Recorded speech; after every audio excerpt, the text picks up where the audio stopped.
Bueno, aquí les traigo otro fragmento de la novela de Pendleton, espero les guste, ya sin más que decir.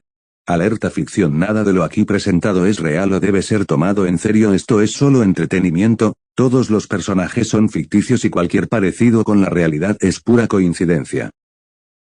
Capítulo 56, rumbo a Eldoria, el pasado y el futuro a bordo del Javelin. El astillero de Mare Nostrum zumbaba con una energía especial. Las grúas se movían con precisión, y el aire resonaba con el claxon de los camiones. En medio de esta sinfonía industrial, una nueva obra maestra de la ingeniería naval de Pendleton se erguía con orgullo. Comillas, el Javelin está listo, gobernador, exclamó Borin, su voz llena de satisfacción, mientras el primer destructor de clase tribal era botado con una ceremonia sencilla pero emotiva. Su elegante silueta gris cortaba el agua, prometiendo velocidad y poder. El Javelin no viajaría solo en su viaje inaugural. Lo escoltaban 3 cargueros clase Victory, sus bodegas repletas de materiales, maquinaria y productos, y un contingente de ingenieros de Pendleton, listos para comenzar la transformación del Eldoria tan pronto como Kael diera la orden. A bordo del puente del Javelin, Kael y Lyra observaban el horizonte. La brisa marina ondeaba el cabello de Lyra, mientras Kael ajustaba el cuello de su chaqueta. Un gran paso, ¿no crees, Lyra?, dijo Kael, sus ojos fijos en la estela que dejaba el destructor. El primer buque de guerra de nuestra flota. Y rumbo a nuestra primera alianza militar y política de este tipo. Lyra asintió, su voz más suave de lo habitual. Lo es, Kael. Me pregunto qué encontraremos en Eldoria. El duque Arion pintó un cuadro bastante desolador, miró a Kael. Esto de las alianzas. ¿Es lo que siempre quisiste? ¿Conquistar, expandir? Kael se apoyó en la barandilla, su mirada perdiéndose en el vasto mar. No es conquistar, Lyra. Es, expandir una forma de vida. Mira a Valerius y Gramorlan. Estaban sumidos en la miseria y el atraso. Ahora tienen luz, comida, oportunidades. Eldoria está igual de hundida. Si podemos sacarles de esa trampa, si podemos darles la prosperidad y la seguridad que nunca tuvieron, entonces, ¿no es una victoria más valiosa que cualquier conquista? Lyra lo miró, una chispa de curiosidad en sus ojos. Entiendo ese lado. Pero a veces, tus ideas, tu forma de pensar, parecen venir de un lugar muy distinto al nuestro. ¿De dónde sacas todo esto, Kael? ¿Cómo sabes tanto sobre todo? Kael dudó un momento. Había llegado el momento de compartir algo más. Es complicado, Lyra. Vengo de otro mundo. Un mundo muy diferente al nuestro. Un mundo que ya pasó por una revolución industrial como la que estamos viviendo ahora. Los milagros que ves aquí, la luz, los motores, los aviones, los barcos de metal, en mi mundo, eran cosas cotidianas. Las fábricas, las ciudades que nunca dormían, el transporte que unía continentes, es de ahí de donde saco todo. Lyra escuchó con fascinación, sus ojos muy abiertos. Otro mundo. ¿Cómo era ese mundo? ¿Era tan avanzado como esto que estamos creando? Mucho más, Lyra, Kael respondió con una sonrisa.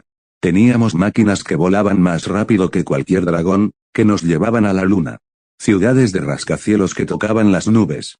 Comunicación instantánea a través de continentes. El conocimiento y la tecnología se habían expandido hasta límites que aquí apenas podemos imaginar. Comillas, ¿y tú eras parte de todo eso?, preguntó Lyra, su curiosidad insaciable. Comillas, ¿qué hacías en ese mundo? Yo era, un empresario, Kael dijo, buscando las palabras adecuadas. Fundé una empresa, Industrias Pendleton, de hecho. Comenzamos con poco, como aquí, y crecimos. Construimos fábricas, desarrollamos tecnologías. Me consumía el trabajo, siempre buscando la próxima innovación, la próxima oportunidad. Lyra asintió. Eso suena muy a ti. Siempre pensando en el futuro. ¿Alguna vez, en tu otra vida, te casaste? Kael se tensó ligeramente. Sí, dijo después de un momento. Me casé. No funcionó. Fue complicado. Tuvimos un hijo, un varón, antes de divorciarnos. Un negocio terrible, en retrospectiva. Perdí la mitad de lo que tenía en ese momento. Comillas, una amarga sonrisa cruzó su rostro. Aunque, a la larga, resultó que fue una pérdida de la que me recuperé. Y con el tiempo, supongo que valió la pena por mi hijo. Aunque no lo vi mucho. El trabajo me consumía, y su madre se lo llevó. Traté de estar para mis nietos, pero Industrias Pendleton, consumía demasiado tiempo. Lyra escuchó con una mezcla de empatía y asombro. Un matrimonio fallido, un hijo distante, el Arthur Pendleton de Sucael era un hombre con una vida compleja, no solo el genio desinteresado que parecía ser. Comillas. ¿Y a qué edad murió Arthur Pendleton? Lyra preguntó en voz baja, casi con reverencia. A los 87, casi 88 años, respondió Kael. Lyra asintió, su curiosidad aparentemente saciada. Por un momento, hubo silencio en el puente, solo roto por el suave zumbido de los motores del Javelin y el romper de las olas. Luego, Lyra lo miró de nuevo, una sonrisa pícara asomando. Entonces, Kael, ¿quién te consideras ahora? Kael, el chico de las maravillas de 17, casi 18 años, que está cambiando a Etelgard. ¿O Arthur Pendleton, el magnate de 87, casi 88 años, que lo construyó todo? Kael se quedó pensando, su ceño fruncido. La pregunta lo había tomado por sorpresa. ¿Quién era él? ¿La juventud revitalizada con la memoria de una vida plena, o el espíritu cansado de un anciano que había visto y hecho de todo? Tras un largo rato, sacudió la cabeza. No lo sé, Lyra. Realmente no lo sé. Lyra sonrió. Cuando lo encuentres, me avisas. Poco después, mientras continuaban navegando, Kael, intentando distraerse de la pregunta de Lyra, observó los cargueros Victory que los seguían. Eran robustos, eficientes para la carga y para transportar pequeños volúmenes de pasajeros en viajes cortos. Pero para un servicio transatlántico de pasajeros, para cruzar los grandes océanos de su antiguo mundo, eran inadecuados. La gente de su mundo exigía comodidad, lujo y velocidad en viajes largos. Necesitaremos buques especializados en el transporte de pasajeros para viajes más largos, murmuró Kael para sí mismo, sacando una pequeña libreta de su bolsillo y anotando en su lista de pendientes. Desarrollar y traer a este mundo buques de transporte de pasajeros transatlánticos, probablemente los necesitaría más pronto que tarde si sus planes de expansión global se materializaban. La llegada a Eldoria, un ducado en penumbra. Tras varios días de navegación, la flota de Pendleton finalmente avistó la costa de Eldoria. El ducado era, paradójicamente, un reino más grande que Pendleton en términos de extensión territorial y población, con 5 ciudades que oscilaban entre los 30.000 y 100.000 habitantes, y una población total de alrededor de 360.000 habitantes. La ciudad principal de Eldoria, y su único puerto importante, era Atena, una metrópolis que, a pesar de su tamaño, mostraba signos evidentes de desgaste. Sus murallas eran altas pero sucias, sus edificios de piedra y madera estaban descoloridos y las calles, aunque amplias, estaban cubiertas de polvo y ocasionalmente de basura, lejos del bullicio limpio y ordenado de Mare Nostrum. Los pocos barcos en su puerto eran viejos, de vela, y se veían desproporcionadamente pequeños. Las chimeneas de las pocas herrerías apenas humeaban, y no había rastros de las luces eléctricas o los sonidos de maquinaria que caracterizaban a Pendleton. Una tenue niebla de resignación parecía flotar sobre la ciudad. La llegada de la flota fue un espectáculo sin precedentes para los habitantes de Atena. Los 3 cargueros clase Victory, sus cascos grises y majestuosos, parecieron gigantescos a medida que se acercaban al puerto. Iban tan cargados que sus cubiertas estaban apenas por encima de la línea de flotación, repletos de lo que parecían ser montañas de cajas, paquetes y maquinaria cubierta con lonas. Más allá de los cargueros, la silueta inconfundible del Javelin, el primer buque de guerra que la gente de Eldoria jamás había visto, se movía con una velocidad y una gracia inquietantes, sus cañones asomando amenazantes desde su cubierta. El ruidoso zumbido de sus motores era un sonido alienígena para los oídos locales. Los murmullos se convirtieron en exclamaciones, y una multitud se apiñó en los muelles, sus rostros una mezcla de asombro y aprensión, sus ojos fijos en estas maravillas flotantes. Cuando el Javelin y los cargueros atracaron, los ingenieros de Pendleton, vestidos con uniformes limpios y prácticos, comenzaron a desembarcar junto a montones de equipos. Eran una visión de eficiencia y modernidad.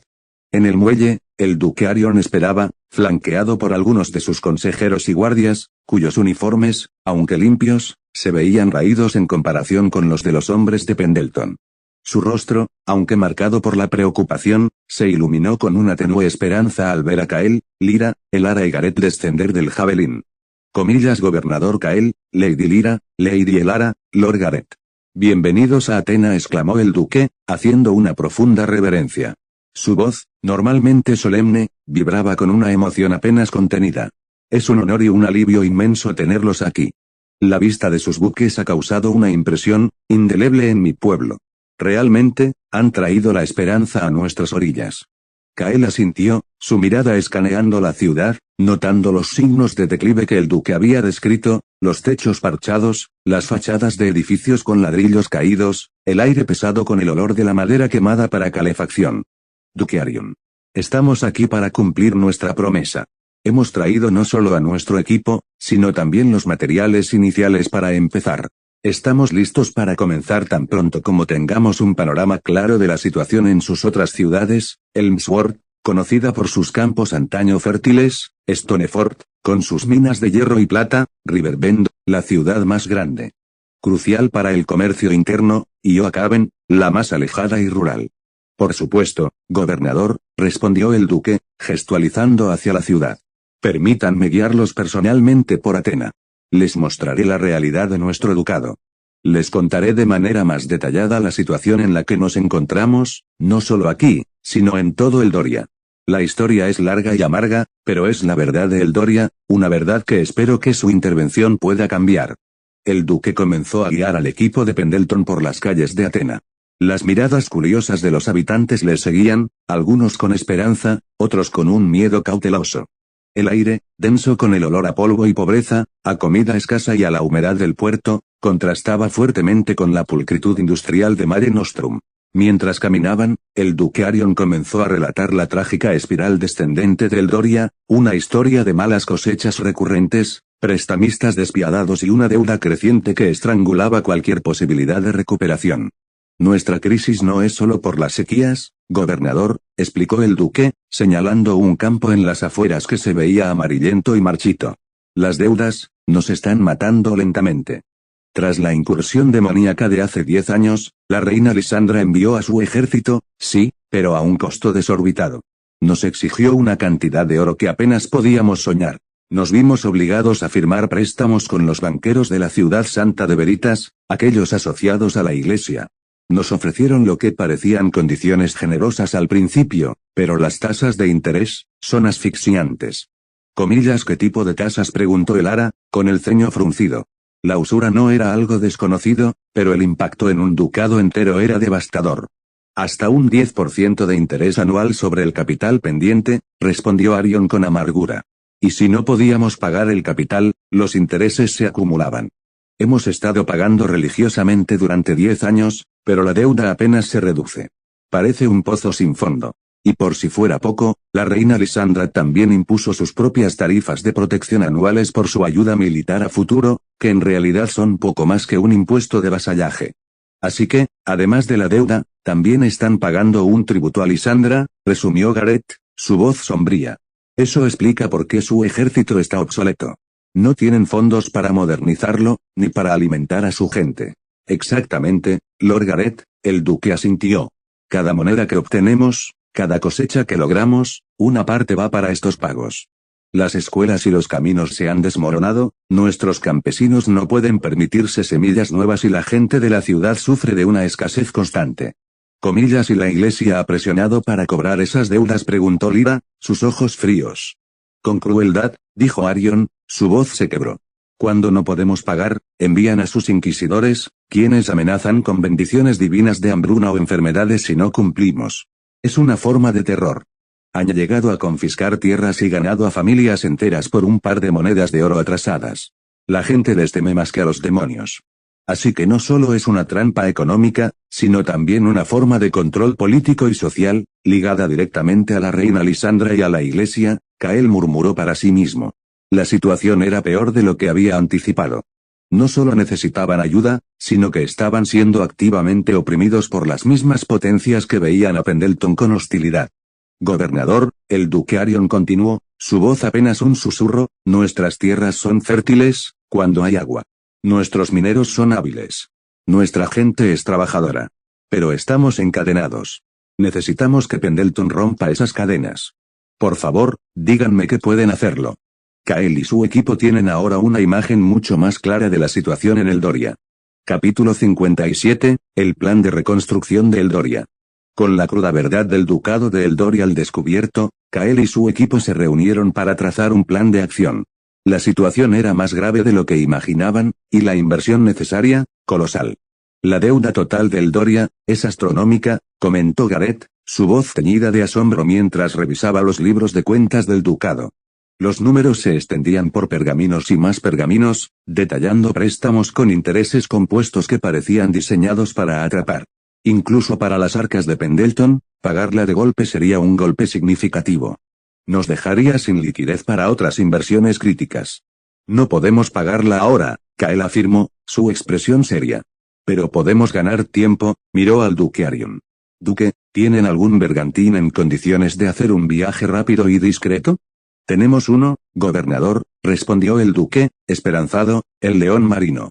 No es el más veloz, pero es fiable. Podemos prepararlo en cuestión de horas. Bien, dijo Kael. Pendleton asumirá la cuota de la deuda y el tributo de este año. Queremos que el león marino zarpe rumbo al reino de la reina Lisandra con los pagos. Que lo entreguen de forma que no levante sospechas, como si lo hubieran reunido con gran esfuerzo. Eso nos comprará un año, tanto para el próximo cobro que, por supuesto, no pensamos pagar como para la próxima temporada de demonios. El duque Arion asintió, visiblemente aliviado. Será hecho, gobernador. Mi gente está lista para lo que sea necesario.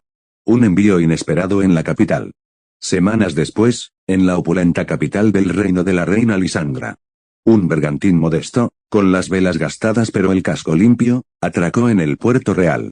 Un emisario de Eldoria, vestido con ropas sobrias pero dignas, se presentó ante los recaudadores de la reina Lisandra y, para sorpresa de estos, entregó la cuota anual completa de la deuda y el tributo, sin objeciones ni solicitudes de prórroga. La noticia llegó rápidamente a los oídos de la reina Lisandra en su palacio y al cardenal Tiberius en el enclave de la iglesia. ¿Comillas Eldoria ha pagado?, preguntó Lisandra, frunciendo el ceño mientras leía el informe. Su tono denotaba desconfianza. Sin endeudarse más, sin las súplicas habituales, sin el retraso de siempre. ¿Es una trampa? Su consejero de finanzas, un hombre delgado y meticuloso, revisó los pergaminos. Así parece, Su Majestad. El pago es completo y a tiempo. Ni una sola solicitud de ayuda adicional. Es inusual. Mientras tanto, en la ciudad santa, el cardenal Tiberius contemplaba el mismo informe con una mezcla de perplejidad e irritación. Comillas absurdo, exclamó. El Doria está en la ruina, lo sabemos. ¿Cómo es posible que hayan reunido esta suma sin recurrir a nuestros préstamos, sin más ataduras con la iglesia? Esto huele a interferencia. ¿Ese Kael estará detrás de esto? Lord Kaelenor, del gremio de magos, quien estaba de visita en la ciudad santa, asintió con una expresión sombría. Si el Doria ha encontrado un benefactor, cardenal, eso solo significa problemas para nuestros intereses. Los rumores de la feria de Pendleton no eran exagerados. Su ciencia es potente, y ese joven Kael es más peligroso de lo que parece. Es posible que hayan encontrado una fuente de ingresos que desconocemos, o que alguien les haya prestado el dinero. Pero, ¿quién? Debemos enviar espías. Infiltrarnos en el Doria, dictaminó Tiberius. Necesitamos saber qué está ocurriendo exactamente en ese ducado. Esa inexplicada solvencia no puede ser más que una señal de que algo está gestándose allí, algo que amenaza nuestro orden. La reina Lisandra, por su parte, instruyó a sus propios agentes. Mantengan un ojo muy de cerca en el Doria. Si tienen un nuevo benefactor, quiero saber quiénes y qué están ganando con ello. El Doria es nuestra, por derecho de deuda y protección. Nadie más puede reclamarla. Manos a la obra en el Doria. Mientras tanto, en el Doria, el equipo de Kael se movilizó con la eficiencia característica de Pendleton. La llegada de los ingenieros y los cargueros repletos de maquinaria y materiales ya había generado una ola de entusiasmo y curiosidad entre la población de Atena. Comillas, lo primero es la comida, anunció Kael en una reunión con Lyra, Elara y Gareth en un salón improvisado en el castillo del duque. El duque Arion, aunque extenuado, observaba con renovada energía. Lyra, Elara, su prioridad es la producción agrícola. Necesitamos poner a trabajar esos tractores Steyr 8150 y las cosechadoras Massey Ferguson MF 7347 de inmediato en los campos de Elmsworth. Es la ciudad que más ha sufrido la hambruna. Implementen un nuevo sistema de riego eficiente, uno que capte y distribuya el agua de los ríos y manantiales cercanos, no solo dependiendo de la lluvia. Y comiencen a construir las ganaderías industriales en las afueras de Atena y Riverbend para asegurar un suministro constante de carne, leche y huevos. Esto no solo aliviará la hambruna, sino que liberará mano de obra para otros proyectos. Lyra asintió con determinación. Kael, ya hemos empezado a coordinar con los capataces de los campos. La gente está desesperada por trabajar. Cuando vean estas máquinas, su esperanza se disparará. Y mientras eso avanza, Gareth, continuó Kael, dirigiéndose al ingeniero, necesitamos conectar este ducado. Comiencen a trazar y construir líneas de ferrocarril para unir nuestras ciudades, Elmsworth, Stoneford, Riverbend, o Acaben. Todas deben estar unidas. Esto revolucionará el transporte de bienes y personas, desde los alimentos hasta las materias primas. Además, comiencen a modernizar la infraestructura de las ciudades, instalen luz eléctrica en cada rincón, mejoren las carreteras y el saneamiento, construyan sistemas de alcantarillado adecuados. La salud pública es crucial. Gareth asintió, sacando un mapa y haciendo anotaciones precisas. Ya he enviado equipos de reconocimiento a Stoneford para empezar a buscar yacimientos de petróleo. Las minas de hierro y plata de allí sugieren una geología prometedora. Necesitamos combustible para nuestros motores y la base para una industria química. Una vez encontrados, comenzaremos a construir las fábricas manufactureras para producir bienes de consumo, desde herramientas hasta textiles, y dar empleo a miles de desempleados. La parte más delicada del plan era la defensa. El duque Arion, con un brillo de esperanza en sus ojos, sugirió, gobernador, podríamos empezar usando sus armas de exportación para equipar a nuestras milicias. Serían un gran avance para nosotros. Kael lo interrumpió con un gesto de la mano. No, duque. Olviden esas armas. El Doria es ahora un aliado directo de Pendleton. Y como tal, tiene derecho a nuestras mejores armas. No vamos a escatimar en su seguridad. Los ojos del duque se abrieron de asombro. Pero, gobernador, ¿está seguro? Es un compromiso enorme. Completamente, Kael respondió con firmeza. Instalaremos obuses de 105 y 155 milímetros en puntos estratégicos para la defensa de sus ciudades, creando fortificaciones modernas. No más murallas que dependan de la piedra, sino de la potencia de fuego. Junto a ellas, ametralladoras Browning M2 para la defensa antiaérea y terrestre. Y su ejército, duque, será completamente reequipado con armas de la familia AKM, el fusil AK-47 para sus soldados de infantería, la ametralladora ligera RPK para apoyo de fuego, y el fusil de francotirador Dragunov para sus unidades de élite. No serán un ejército obsoleto por más tiempo. Serán una fuerza a respetar. Borin, que había estado escuchando en silencio desde la puerta, asintió con una sonrisa de aprobación. Un mensaje claro para cualquiera que intente amenazarlos. Nadie se atreverá a intentar cobrar deudas con inquisidores si saben que hay un batallón armado con AK-47 esperándolos. Finalmente, Kael concluyó, mirando hacia el puerto de Atena, donde los buques Victory ya descargaban.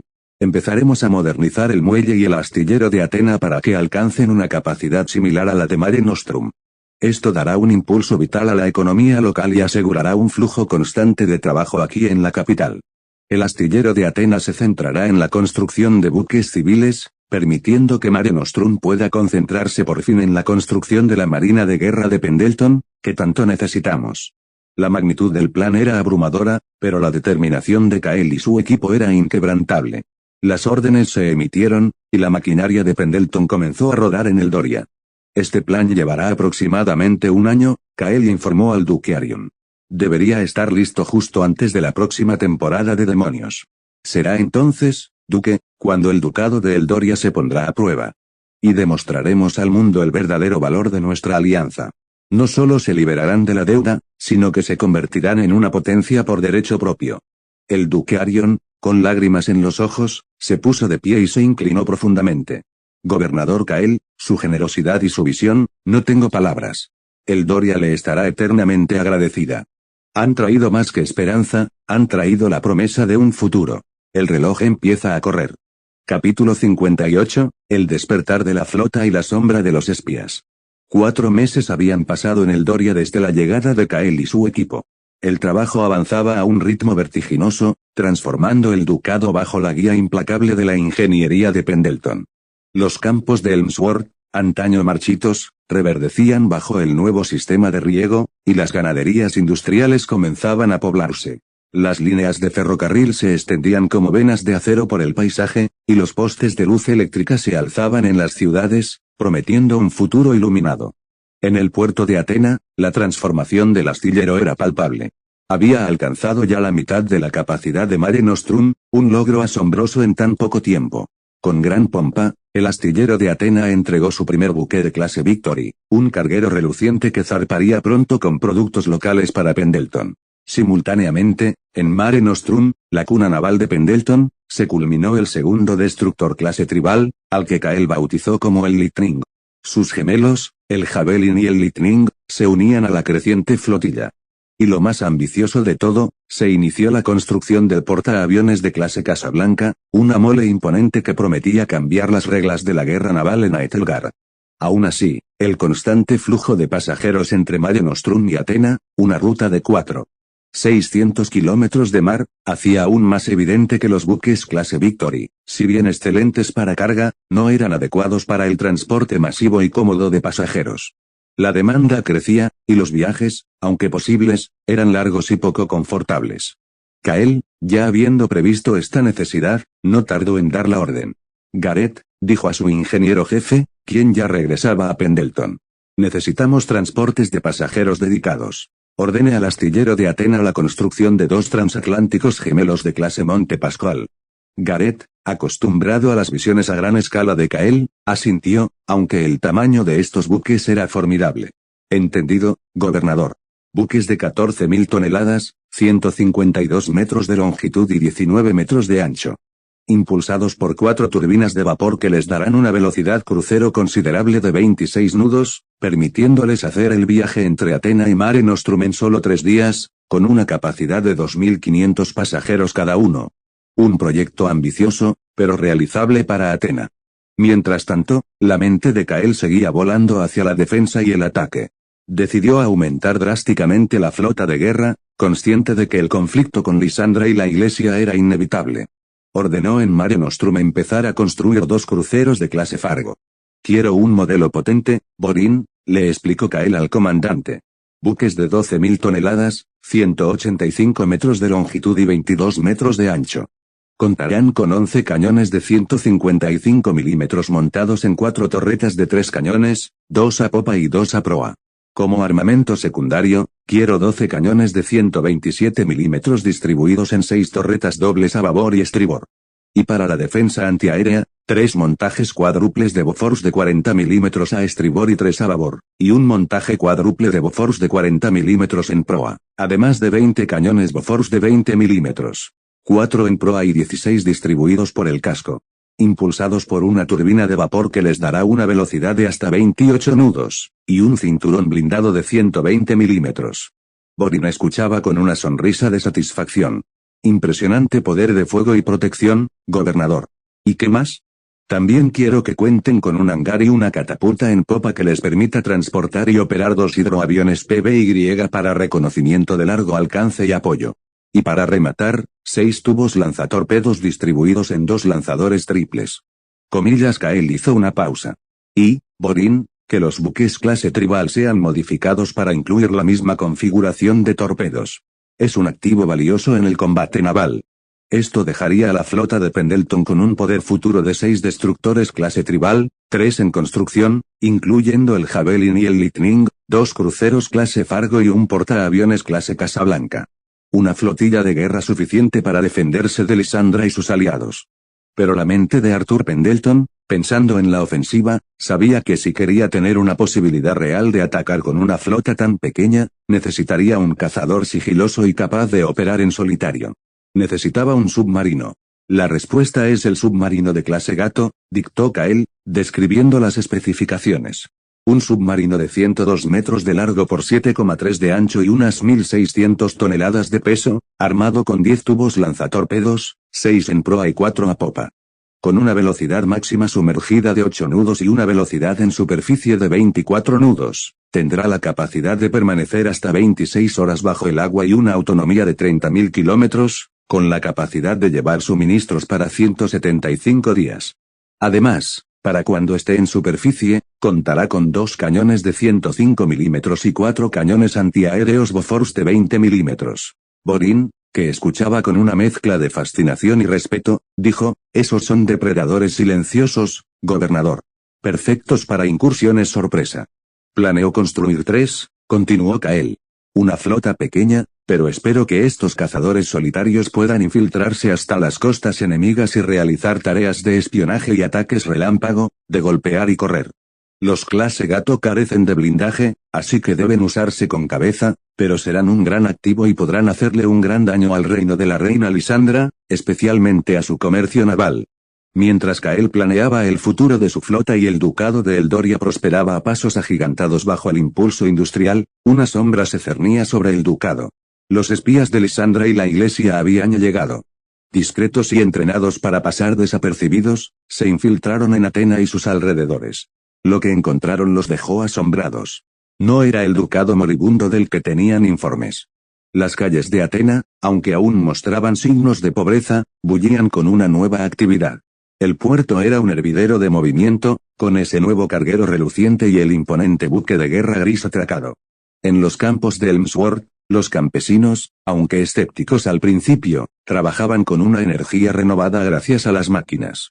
Comillas por todos los cielos, susurró un espía de la iglesia, observando a un campesino manejar una cosechadora que hacía el trabajo de docenas de hombres. Esto no es obra de la fe, ni de la magia. Es algo antinatural. Otro espía, un explorador curtido de Lisandra, se ocultó entre la multitud mientras veía los postes de luz eléctrica iluminar las calles de Atena al anochecer, transformando la oscuridad habitual en un resplandor blanquecino. El duque Arion siempre ha sido un hombre débil, murmuró para sí mismo. Pero esto es el poder de Pendleton. Han estado invirtiendo aquí, ayudando a este ducado a espaldas de la reina. Esto es una declaración de guerra encubierta. Los informes comenzaron a acumularse, detallando el progreso agrícola, la electrificación, los inicios de las líneas férreas y, lo más preocupante, la presencia de tecnología militar de Pendleton. Los espías se apresuraron a regresar con sus superiores, llevando consigo descripciones de buques de guerra inauditos, máquinas que desafiaban la comprensión y un ducado que, contra todo pronóstico, parecía estar despertando. Capítulo 59, la tormenta se cierne, un beso inesperado. Los informes de los espías llegaron a sus destinos, cargados de detalles asombrosos y alarmantes. En el opulento palacio de la reina Lisandra, la noticia de la revitalización de Eldoria y la creciente presencia de Pendleton cayó como un trueno. Comillas imposible, exclamó la reina Lisandra, golpeando su trono con su puño enguantado, haciendo que sus joyas tintinearan furiosamente. Eldoria es un ducado moribundo, estrangulado por la deuda y la incompetencia. ¿Cómo pueden estar construyendo ferrocarriles y electrificando ciudades en tan poco tiempo? ¿Y esa flota, esos barcos de guerra que describen? Es una afrenta directa a mi autoridad. Pendleton ya humilló a mi reino una vez al quitarnos Mare Nostrum. No lo harán otra vez. Su almirante, un hombre curtido por la batalla con cicatrices en el rostro, se inclinó. Su Majestad, los informes son precisos. Han visto los Victory en el puerto de Atena, e incluso un nuevo buque de guerra escoltando los cargueros. Las descripciones de la tecnología son inquietantes. Parece que Kael no solo es un innovador, sino un estratega audaz. Ha logrado algo que no creíamos posible. Comillas, preparen nuestra flota, ordenó la reina, su voz resonando con una furia helada por la vasta sala del trono. Movilicen nuestras galeras y carradas. Refuercen nuestras defensas costeras. Después de la próxima temporada de demonios, partiremos con rumbo a Atena. Recuperaremos lo que es nuestro por derecho, y aplastaremos esta insolencia. Eldoria se arrepentirá de haber traicionado su lealtad. En la ciudad santa de Veritas, el cardenal Tiberius y Lorca Eleanor leían los mismos informes con una mezcla de consternación y rabia que se reflejaba en sus pálidos rostros. Comillas, blasfemia, rugió Tiberius, sus puños apretados sobre la mesa de mármol. Comillas, no solo están desafiando el orden natural con su ciencia, sino que están corrompiendo un ducado que nos debe. Esos informes sobre la gente en los campos, sobre la luz en las calles. Es pura herejía. Y los espías confirman la presencia de armas que desafían la magia. Nuestras propias bendiciones no pueden competir con esa devastación. Nuestra influencia está en peligro mortal. Lorca Eleanor, su rostro pálido y sus dedos tamborileando nerviosamente sobre la mesa, asintió. La iglesia y el gremio no pueden permitir que esta nueva era se extienda.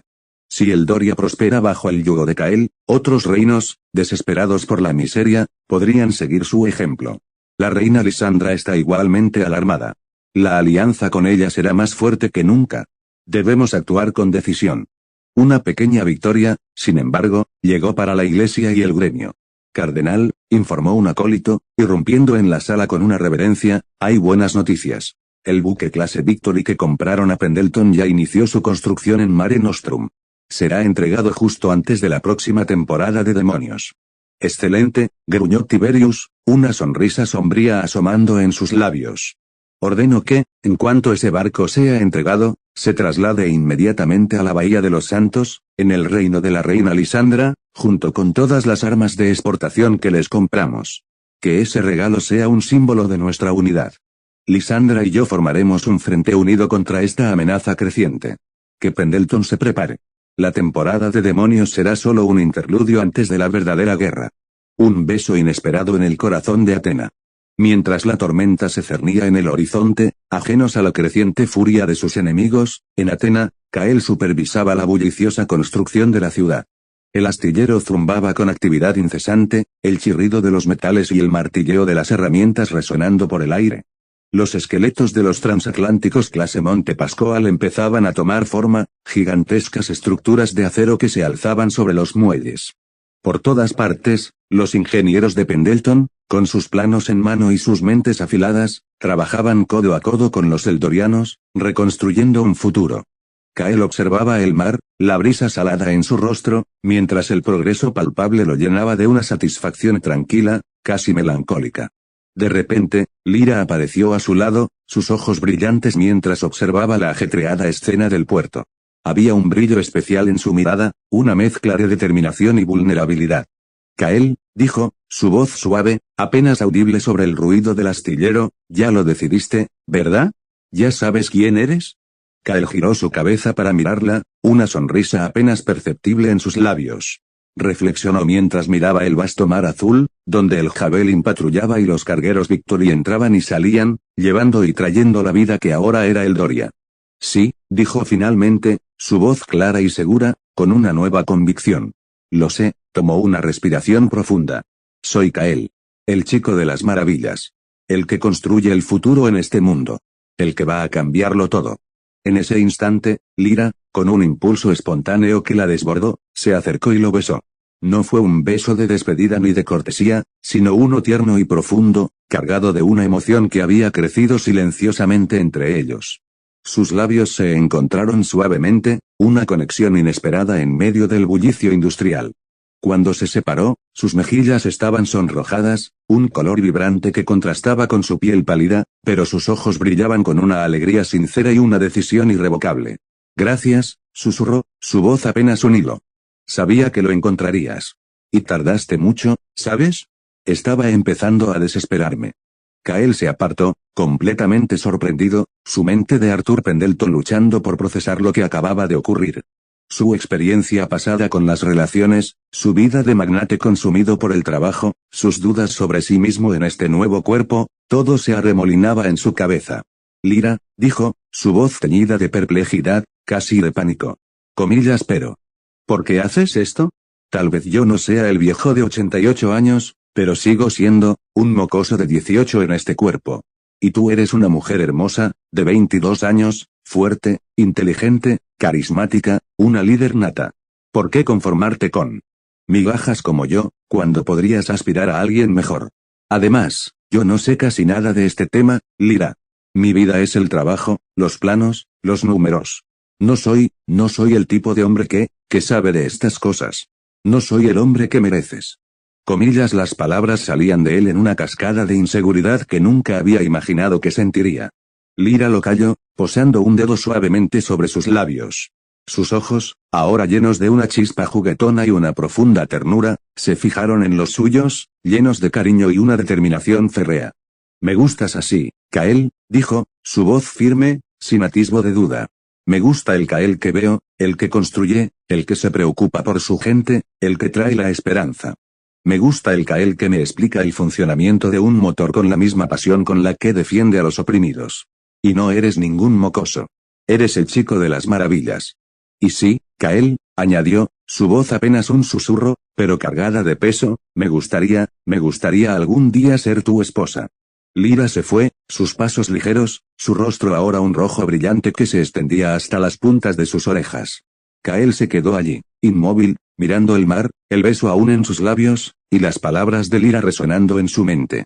Su vida, que hasta ese momento había sido una calculada serie de decisiones lógicas y planes industriales, acababa de ser alterada por un impulso que no había previsto, uno que lo dejó completamente desconcertado. La brisa marina parecía burlarse de su falta de respuesta, mientras el zumbido del astillero continuaba, ajeno al torbellino en su interior. Capítulo 60, un compromiso y una boda inesperada. Las palabras de Lyra resonaron en la mente de Kael. La sorpresa inicial se transformó en una claridad repentina. Ella lo veía a él, no a Arthur Pendleton, no a un mero cerebro detrás de una operación industrial, sino a Kael, el chico de las maravillas, el que traía el cambio. Su honestidad, su valentía al confesar sus sentimientos, lo conmovieron. Era hora de dejar de lado las dudas y actuar con la misma audacia con la que construía imperios. Kael no esperó. Decidió buscar a Lyra inmediatamente. La encontró en el castillo del duque del Doria, donde él y sus ingenieros se habían estado hospedando los últimos meses, en una de las habitaciones de trabajo. La vio entrar a su propia habitación y, tras un momento de vacilación, Kael se acercó y tocó la puerta. ¿Lyra? ¿Puedo pasar?, preguntó Kael, su voz un poco más insegura de lo que le gustaría. Adelante, Kael, respondió Lyra, su voz denotando sorpresa al escucharlo. Kael abrió la puerta y la encontró de pie, arreglando unos pergaminos. Se acercó a ella, la seriedad en su rostro clara. Lyra, comenzó, su mirada fija en la suya. Lo que dijiste, lo que hiciste, me sorprendió. Y mucho. Has sido una parte fundamental de todo esto, desde el principio. Siempre a mi lado, creyendo en mí, dio un paso más cerca. Y lo que dijiste sobre que me quieres, yo también te quiero, Lyra. Quizás no lo demuestre tanto como tú, mi vida ha sido diferente. Pero sí, me gustaría mucho que tú fueras mi esposa. La expresión de Lyra cambió de sorpresa a una inmensa felicidad, sus ojos se iluminaron. Kael, susurró, la alegría desbordándola al ver que sus sentimientos eran correspondidos, que él había superado sus barreras internas. Sin decir una palabra más, Kael se arrodilló allí mismo, frente a ella, en esa sencilla habitación del castillo. No tenía un anillo, ni flores, ni un plan elaborado. Era puro y sincero. Lyra, dijo, su voz resonando con una emoción que rara vez se permitía mostrar. ¿Te casarías conmigo? Los ojos de Lyra se llenaron de lágrimas de felicidad. El anillo no importaba. El lugar no importaba. Solo importaba él. Sí, Kael. Sí, 1.000.000 de veces sí, exclamó, lanzándose a sus brazos. Kael se levantó, envolviéndola en un abrazo firme y protector. La besó con una pasión que lo sorprendió incluso a él mismo, un beso que sellaba una promesa mucho más profunda que cualquier acuerdo comercial o militar. Se quedaron abrazados por un largo rato, el mundo exterior desvaneciéndose en ese instante de conexión. Internamente, Kael se preguntó qué le depararía el futuro, pero por primera vez, no sintió ansiedad, sino una extraña sensación de plenitud. Un viaje inolvidable y una boda histórica. 3 meses después, el tiempo había volado en el Doria y Pendleton. El primer transatlántico de la clase Monte Pascual, al que Kael decidió nombrar el Heraldo del Mañana, estaba siendo terminado en el astillero de Atena, una maravilla flotante de acero y lujo. Su imponente figura se alzaba sobre el puerto, una promesa de una nueva era de viajes.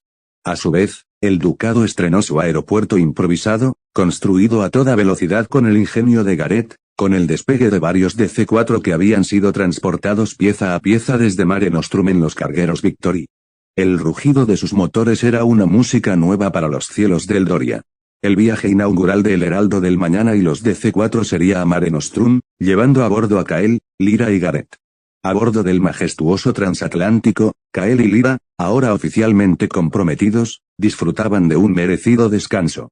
Paseaban por las cubiertas, Lyra con una sonrisa constante, Kael más relajado de lo que jamás la había visto.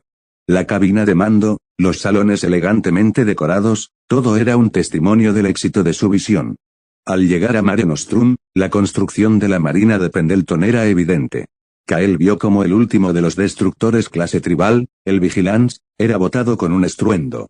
Los 2 cruceros clase Fargo ya estaban a un impresionante 80% de su construcción, sus imponentes siluetas dominando el astillero.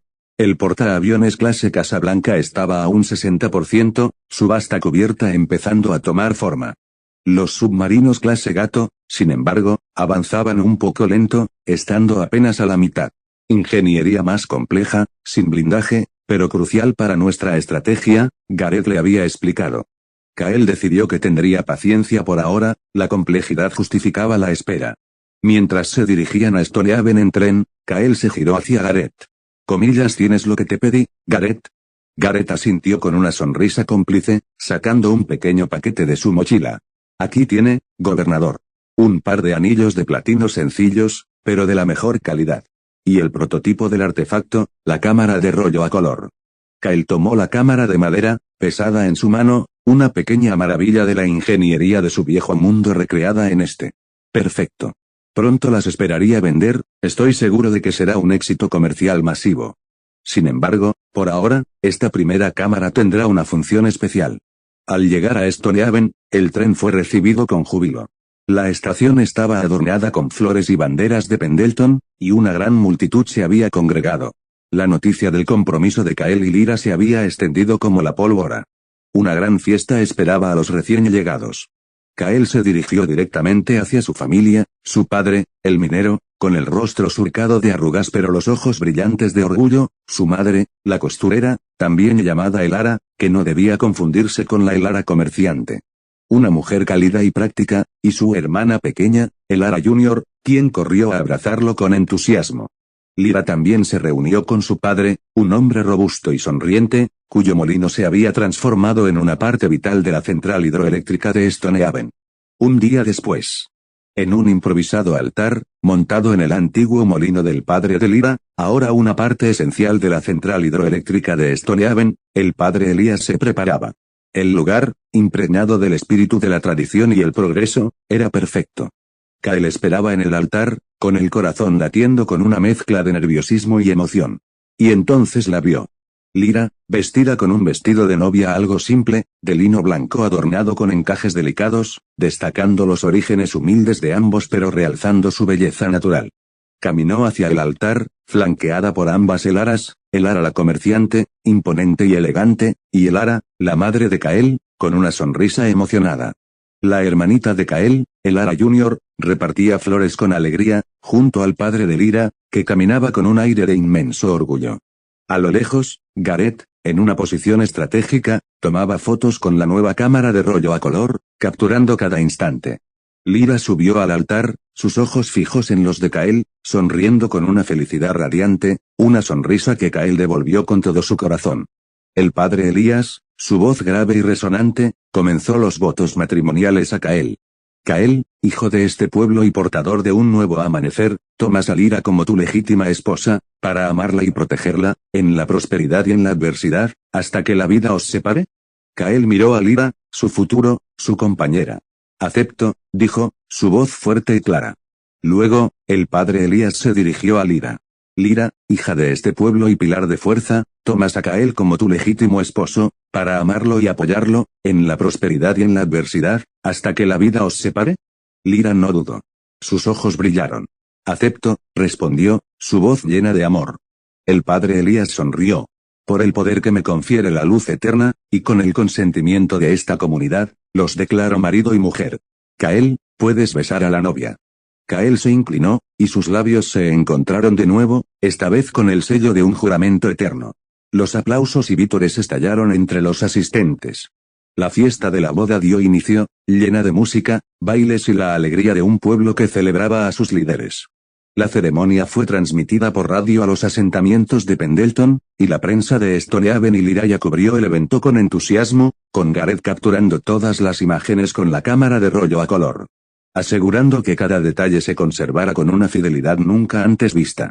La noticia del matrimonio del gobernador de Pendleton no tardó en extenderse, viajando por rutas comerciales y relatos de viajeros, y en pocas semanas llegó a todo el continente. Fue un golpe especialmente duro para la Iglesia de la Luz Eterna.